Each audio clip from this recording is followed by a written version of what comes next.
Olá, seja muito bem-vindo ao nosso canal Pensando Manutenção.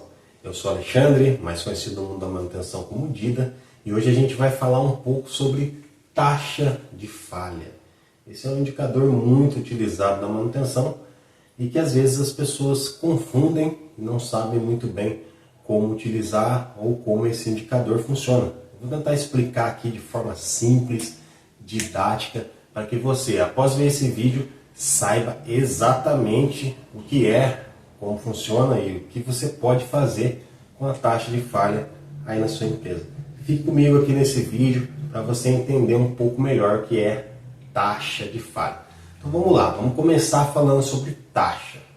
Estatisticamente, taxa é uma relação entre duas coisas. Então quando você fala em taxa, relação é uma divisão, uma relação entre algo. Por exemplo, se você pegar taxa de juros, taxa de juros é algo que a gente conhece bem. A gente pega aqui taxa de juros. Você tem lá um capital, então imagine que você tem um capital de R$1.000. E depois de um determinado tempo, seu montante que resultou lá foi R$1.100. Isso tudo para explicar taxa, tá? Taxa de uma maneira geral. Quanto deu de ganho nesse período aqui? Pode ser um mês, 2 meses, 3 meses. Deu R$100, porque se tinha 1.000, foi para 1.100. Então 1.100 menos 1.000 deu R$100. R$100, vamos colocar em reais. O que seria taxa de juros? Você calcula a taxa de juros da seguinte forma. O valor que você recebeu aqui a mais, seria os R$100 dividido pelo seu capital, que seria 1.000. Ou seja, 0,1. 10% ou 10%. Então os juros nesse período foi de 10%, mas eu não estou falando de taxa de juros nesse vídeo. Esse vídeo é sobre taxa de falha. Mas por que eu estou usando isso aqui? Para explicar que a taxa sempre é uma divisão. Ela sempre é uma relação entre duas coisas. E aí a gente vai partir agora para o conceito de taxa de falha em manutenção. Tá ok? Vamos lá então para o conceito de taxa de falha em manutenção. Vou apagar o quadro aqui e aí a gente vai falar de taxa de falha em manutenção.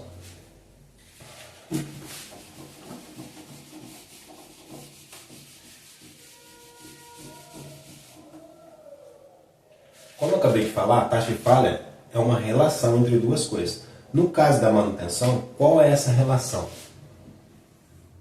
Número de falhas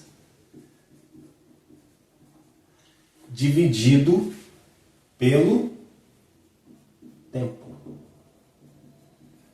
É o tempo de utilização do item. Pode ser 1 ano, 1 mês, 2 anos, 3 meses.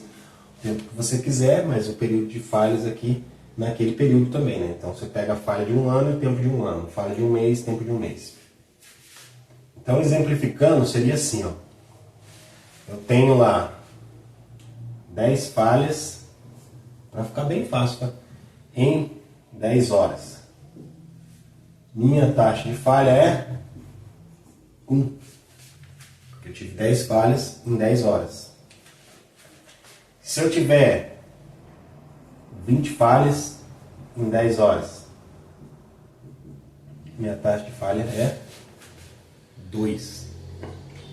O que acontece é que normalmente esse tempo em horas aqui ele é um tempo mais alto, né, do que o número de falhas. Então a falha acaba dando 0,000 alguma coisa.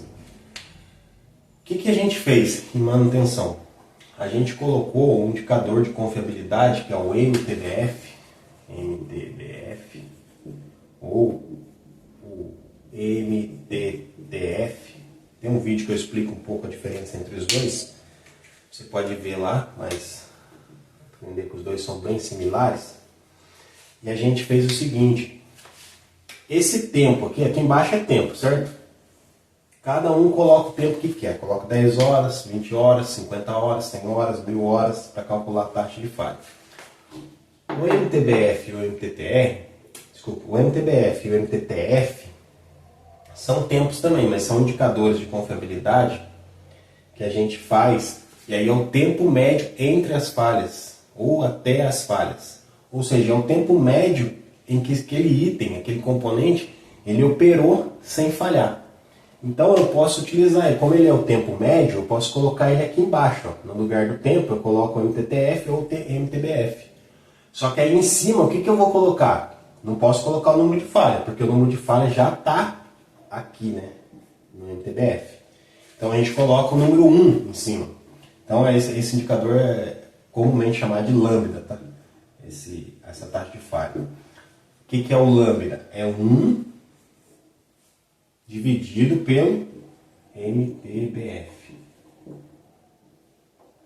Aqui você fez o quê? Você pegou esse cara praticamente, ó, e já colocou aqui. Ó. Você pegou um indicador que ele leva em conta o número de falhas, leva em conta o tempo e colocou aqui, que ele é um indicador de confiabilidade, dividiu 1 por ele. Nós temos número de falhas dividido por tempo. Isso é uma forma de calcular taxa de falha. Ou tem uma outra forma, que aí você inseriu o indicador de confiabilidade na história, que é 1 dividido pelo MTBF. Pode ser MTPF aqui também, no caso, pode ser um dos dois. Dessa forma, você calcula a sua taxa de falha. E aí o que acontece? Se você pegar um gráfico, fizer um gráfico assim, ó,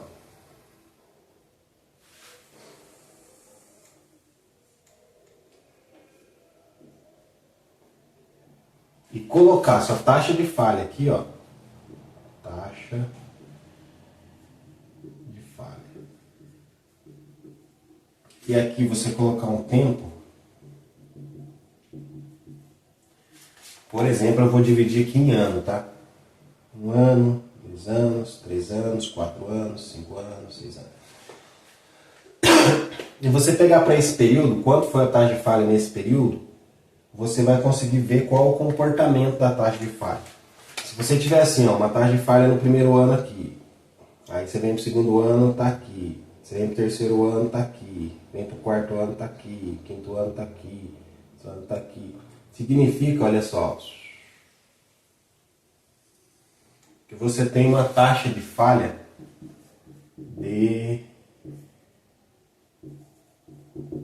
decrescente.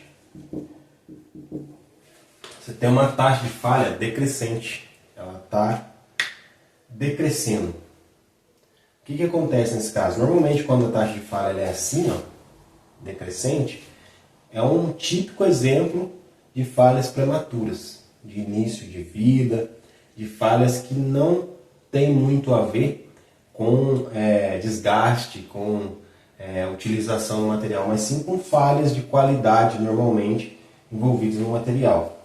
Quando você, vamos mudar de cor aqui, pegar o azul, quando você plota as taxas de falha, elas são assim, ó,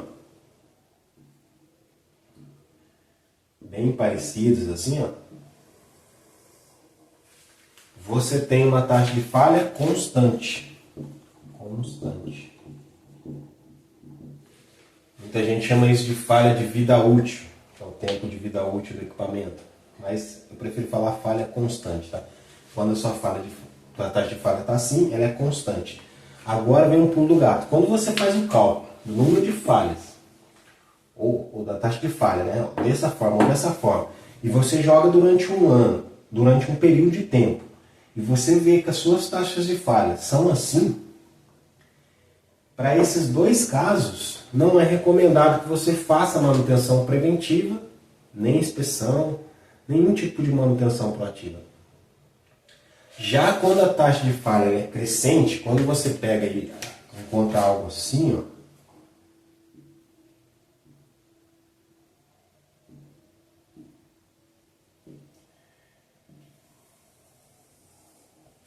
taxa de falha crescente, vou colocar aqui, vou só arriscar aqui o crescente, tá? O que acontece? É recomendado que você faça algum tipo de manutenção proativa, seja uma preventiva, seja uma inspeção, porque sua taxa de falha ela é crescente. Esse gráfico aqui de 3 tipos de taxa de falha foi o que gerou a famosa curva da banheira.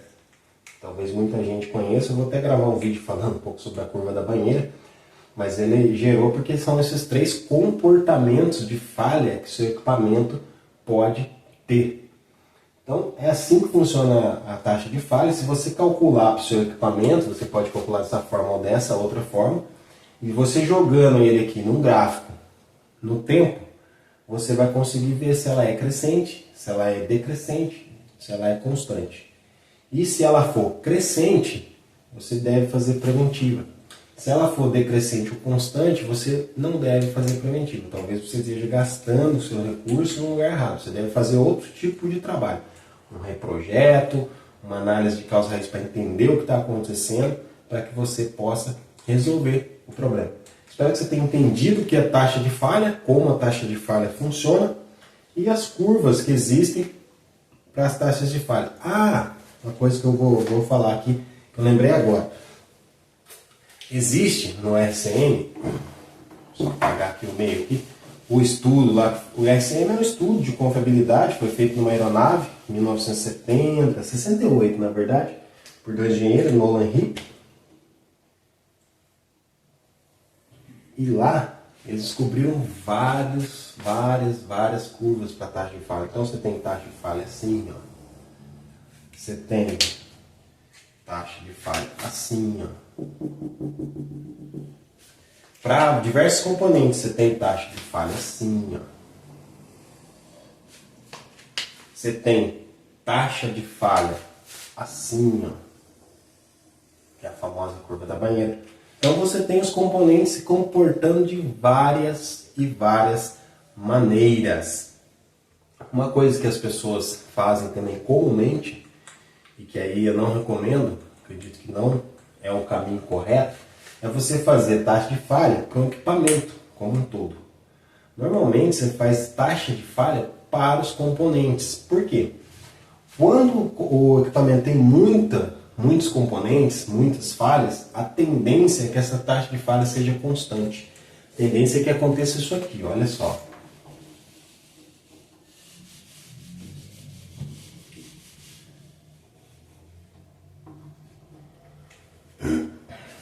Você instala o equipamento, e aí vou colocar aqui agora, vamos falar de meses, tá? Ou de anos mesmo, mas vamos colocar mais anos aqui, ó. Então você instala o equipamento e aí no primeiro ano, e eu vou tirar isso aqui e vou colocar só falha, tá?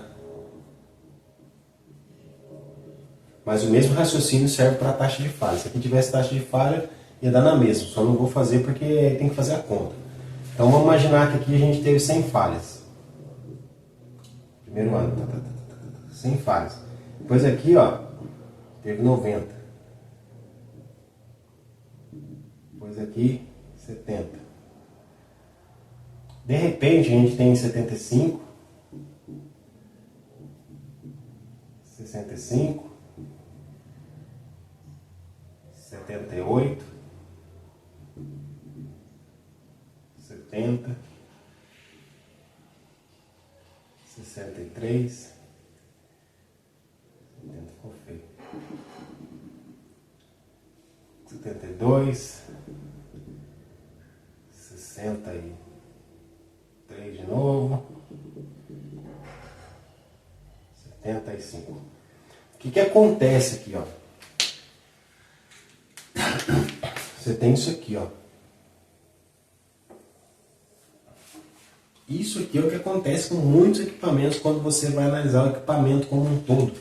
Porque você tem muitas falhas, ou muitos modos de falha, muitos componentes, e começa a dar falha em um, de repente a falha em outro, de repente a falha em um, de repente a falha em outro, de repente a falha em um, de repente a falha em outro. E aí acaba ficando esse comportamento aqui, fica um gráfico assim, ó. Mas ele fica meio que constante quando você pega um equipamento como um todo.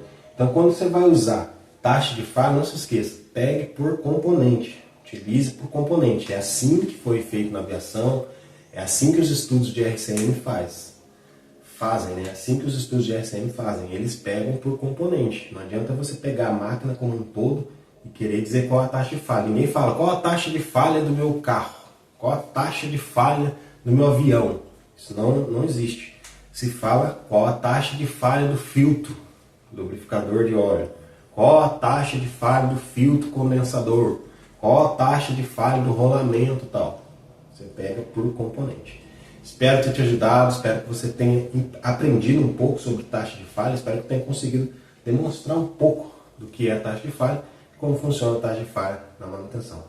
Um grande abraço, fique com Deus e até o nosso próximo vídeo.